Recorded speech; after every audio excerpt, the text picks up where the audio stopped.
என்ன ஹீலிங் த பிடிஎஸ்டி.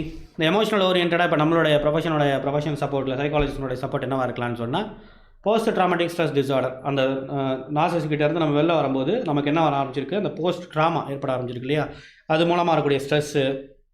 இன்னும் நான் வந்து அடுத்த கொண்டு போகணும்னு நினைக்கிறேன். என்னுடைய பர்சனாலிட்டியை இன்னும் நான் கொஞ்சம் க்ரூம் பண்ணிக்கிறேன், இன்னும் நான் டெவலப் பண்ணிக்கணும்னு நினைக்கிறேன். முக்கியமாக இந்த மாதிரி விஷயங்களை இன்னும் சக்ஸஸ்ஃபுல்லாக ஹேண்டில் பண்ணுறதுக்கு என்ன பண்ணலான்னு நினைக்கிறேன். இந்த மாதிரி விஷயங்களுக்கெல்லாம் ரொம்ப சரியான ஒரு இடம் எது அப்படின்னு சொன்னால், we need to heal from this PD. இந்த போஸ்ட் ட்ராமாவிலேருந்து நாம் வெளியில் வரணும் முதல்ல இல்லை. அதனால நம்ம எவ்வளோ ஹார்ட்டாக இருப்போம்ல, நம்ம உடம்புல ஏதாவது காயம் பட்டுச்சுன்னா அதெல்லாம் ஆறி போய்டும், அதெல்லாம் பார்த்துக்கலாம், அதுக்கு ட்ரீட் பண்ணணும். சில காயங்கள் அதுவும் ஆறி போகும், சில காயங்களை நம்ம ட்ரீட் பண்ணணும். அதே மாதிரி மனசுக்குள்ளே சில காயங்கள் இருக்குல்ல, அது ரொம்ப ரொம்ப ரொம்ப டீப்பாக பாதிச்சிருக்கலாம்ல.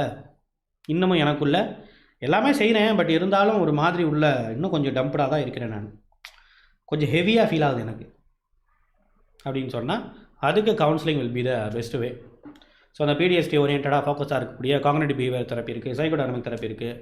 விச் மீன்ஸ் கவுன்சிலிங் பொறுத்த வரைக்கும் ஒரு வீக்லி ஒரு 2 செஷன்ஸ் அப்படிங்கிறது நீங்கள் எடுத்துக்கிட்டீங்கன்னு சொன்னால், ஒரு 4 செக்ஷனை வச்சு நம்ம வீ கேன் ஸ்டார்ட் இட்.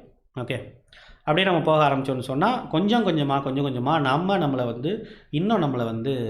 நம்மளோட எமோஷன்ஸை எப்படி பேலன்ஸ் பண்ணுறது, நம்ம எமோஷன்ஸ்க்கு ஏற்ற மாதிரி அந்த எமோஷனல் இன்டெலிஜென்ட்டை எப்படி கொண்டு வருது, நம்மளோட எமோஷன் என்ன நினைக்குது, என்ன எப்படி போகுது, அதனோட இன்டென்ஷன் என்ன, அது சரியாக தப்பா, இந்த மாதிரி விஷயங்கள் எல்லாத்தையும் த்ரூ த ஆன்லைன் கவுன்சிலிங் மூலமாக யூ கேன் கெட் இட்.